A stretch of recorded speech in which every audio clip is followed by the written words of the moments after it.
دمعة الفكر تناجي الله في صبر. Assalamu alaikum wa rahmatullahi wa barakatuh, brothers and sisters and dear friends. Today's video is something special. As you guys know, well, personally me, I was thinking, okay, what can I eat and what can I not eat in Ramadan, yeah? And I thought, what's the best thing to do, you know? And I thought, should I search online? Then I thought, you know what, there's this brother that I know, I follow on Instagram. He does a lot of, he's a nutritionist, if I'm not mistaken, he's a nutritionist, yeah? A herbal nutritionist, something like that. So I thought, you know what, let's do a video with him, do you get what I'm trying to say? And he can tell us the things that we can eat and not eat. And I thought it would be beneficial for you guys as well, because Ramadan's like 4 or 5 days away, yeah? So I thought the best thing to do for all of us is to know what we can eat that can keep us hydrated and full of energy throughout, no matter what we're doing, and the foods that we should abstain from. So yeah, however, what I'm going to do is I'm going to connect straight to Toronto. Yes, we're going to Canada. Yes, so what we're going to do is we're going to connect to the brother, and he's going to take us through the foods that we should eat and not eat in Ramadan. 10 things to eat and 10 things to abstain from. So let's go straight into that, inshallah. Assalamu alaikum, Aki, can you hear me? Hello? Wa alaikum assalam, akhi. How are you doing? MashaAllah, Aki, may Allah bless you. How's the weather? How's the weather in Canada, Aki? SubhanAllah, I heard it's really cold there. Alhamdulillah, the weather in Canada is great. Spring's coming and Ramadan is on the way, so that's very exciting. MashaAllah, that's good. So, right, the first question we need to ask is people want to know, you know, who's this guy you're connecting to? Is it just some guy that you just found, whatever, yeah? So what is your background, Aki? You said you're a herbal nutritionist. So tell us a bit about yourself and the field that you're in. So I've been a herbal practitioner for about 5 years, and I've been in the health food business for about 10 years. So inshallah, the advice I'm going to be providing you guys is the best advice to help you stay full and to avoid getting hungry. Okay, Aki, barakallah feek. May Allah bless you for that, inshallah. Okay, let's start straight away, inshallah, Aki. The 10 foods to eat, to abstain from, and 10 foods we should eat, or vice versa. I'll leave it to you. Let's go, inshallah.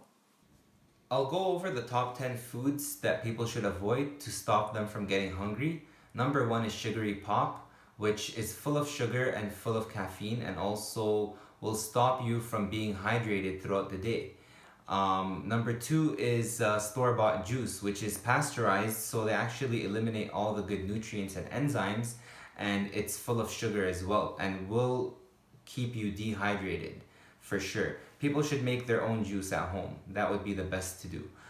3 is packaged cereal, which is full of genetically modified food, destroys your gut health, and also full of flavorings as well, and these type of things will make you stay hungry throughout the day, the next day. Non-organic candy is full of high fructose corn syrup, and it keeps you dehydrated. Processed chips, most salty foods are using just the regular salt, which is highly processed, and it does keep you dehydrated, and it also makes you very hungry. You should try to go with Himalayan pink salt or sea salt, and those are the best to cook with. The next I'll talk about is processed dairy. Most dairy nowadays is either factory farmed or it is pasteurized, and they do have a lot of toxins inside them that stop you from feeling full, and they do keep you feeling like you're hungry as well. So fat-free foods, your body does need fat, but it needs good fat, so things from like avocados. But when you have fat-free foods, your body is being deprived from a nutrient that it needs, but it just needs a good version of it. Most of the processed foods have trans fats, which is very bad for your body. But in general, we do need good fats, and our body does benefit from good fats. And it does help us to stay full and help our bodies function at an optimal level as well.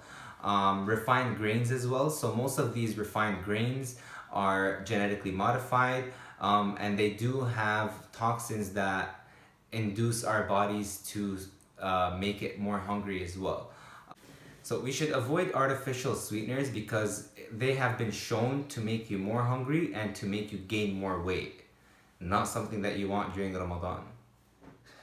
So the last thing that we should avoid is fast food, which contains all of the above: genetically modified food, refined grains, refined sugar. These are all ingredients that make us sick and keep us hungry, and it does not make us feel full at all. Okay, barakallah feek, Aki. May Allah bless you for that. So 10 foods kind of foods that we should abstain from. Yes? So brothers and sisters, try your best to abstain from such foods. How about the 10 foods that we should eat that will help us get through Ramadan and keep us hydrated and full of energy, inshallah? What are they, Aki? Now we'll talk about the top 10 foods that people should have during Ramadan that will help them stay full and satisfied. Number 1 is dates. Dates is high in antioxidants.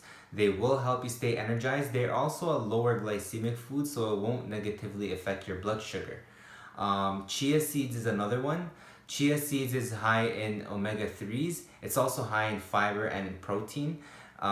So I would add it to my smoothie during suhoor time. That would be one of the best things to do. If you don't make a smoothie, you can add it to a salad, or you can even add them to sandwiches during suhoor time. But chia seeds is definitely one of those foods that I would include during Ramadan. The next one is lentils. Lentils for dinner, lentil soup.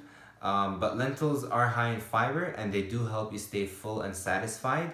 Hummus, one of the most delicious foods, considering I'm Lebanese. So, hummus is very high in fiber and it's very high in protein. And I would include more hummus in my meals during Ramadan for sure. Broccoli is very high in fiber. It will also help with cleansing during Ramadan. Oats are very high in fiber. Oats also has nutrients that helps you stay energized throughout the day when they're eaten in the night before. The next one we'll talk about is almonds, which is very high in fiber and protein and helps you stay full and satisfied the next day. It's also a very good and healthy snack. So tiger nuts is very high in fiber. Tiger nuts is also very well known in Asia for being a type of food that helps you stay satisfied for long periods of time. And these are things that you can find at your local health food store as well. Avocados, one of my favorite foods, is very high in fat, good type of fat, and very high in fiber. It's amazing for your body. I would have at least 1 avocado per day, and that's perfect. So at iftar time, the best thing to do is to have a date. Make your salah, and then don't have too heavy of a meal. Eat until you're satisfied, then stop. And that is the best way to conduct your Ramadan diet-wise.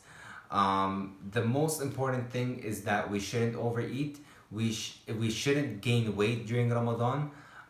We should feel like we are eating the most minimal that we can in order for us to have the most spiritual and effective Ramadan. One of the most important things to have as well during Ramadan is coconut oil.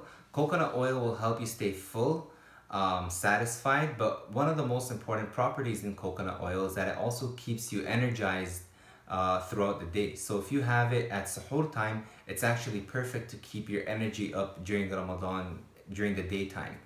And the last one I'll talk about is barley, which is the highest in fiber out of all the grains, and it is a great sunnah food. The Prophet ﷺ used to have barley as well with his meals. So these are the top 10 foods for keeping you full and satisfied and healthy during Ramadan. So at iftar time, the best thing to do is to have a date, make your salah, and then don't have too heavy of a meal. Eat until you're satisfied, then stop. And that is the best way to conduct your Ramadan diet-wise. The most important thing is that we shouldn't overeat. We shouldn't gain weight during Ramadan. We should feel like we are eating the most minimal that we can in order for us to have the most spiritual and effective Ramadan. Barakallah feek, Akeem. May Allah bless you, inshallah. That was amazing. I'm going to add my little few tips as well, inshallah. May Allah bless you, inshallah. And also, Aki, where can the brothers and sisters follow you? So if you can just quickly tell us where they can find you, inshallah, to keep up to date with your nutritional facts and herbs. I just want to say thank you very much for having me, brother, and inshallah you'll have a great Ramadan. And you guys can all follow me on Instagram at Holistic Ali. We're also on YouTube at Holistic Ali as well. Inshallah, I'm putting out health tips and some great Dawah information as well. Barakallah feek, Akim, may Allah bless you, inshallah. I'll see you very soon, inshallah. One day we can meet, inshallah, if you come to London or if I come there. So guys, you heard for yourself. Now, me personally, just a quick tip for you guys before you guys go, is that recently I just found out about coconut milk here. I know Tesco's and these other places sell it, but personally I go to Sainsbury's, and in Sainsbury's there's one called Vita Coco or something like that. It's amazing. It's like, it's substituted for this dairy milk that you have, the cow's milk, etc., which God knows what happens to it before it comes to you. I know it's really unhealthy as well. Coconut milk, it tastes better than that cow's milk here. So if you guys want in Sainsbury's coconut milk, do go and get that as well. Also, one other thing, brothers and sisters, instead of it in junk food like crisps, chocolate, biscuits, sweets, etc., which sometimes I'm guilty of as well, try to change that to like nuts, yeah? All kinds of nuts. And also dried fruits, you know, dried apples, dried bananas, etc. This is what I've done, and it's kind of changed it around. And also apple cider vinegar. Apple cider vinegar is really good.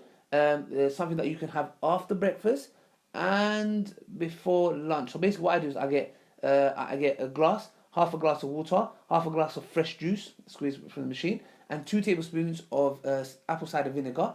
Mix it, and I have that, and it really, really helps burn fat. And also it's good, it softens your the digestive system, inshallah. So that's about it, guys. Hope you guys have benefited. Hope your Ramadan goes successful and good. And for all of you brothers and sisters out there it's your first Ramadan, you're going to be, trying, or you're new to it, whatever it may be, yeah? Brothers and sisters, don't fall for the shaitan's trap. Make sure you come and inshallah, try your best, inshallah, this Ramadan to make a U-turn. So, till then, Assalamu alaikum wa rahmatullahi wa barakatuh.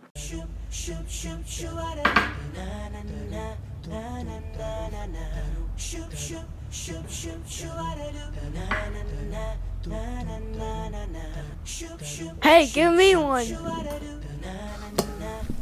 Thanks, Ali. Subscribe. Woohoo!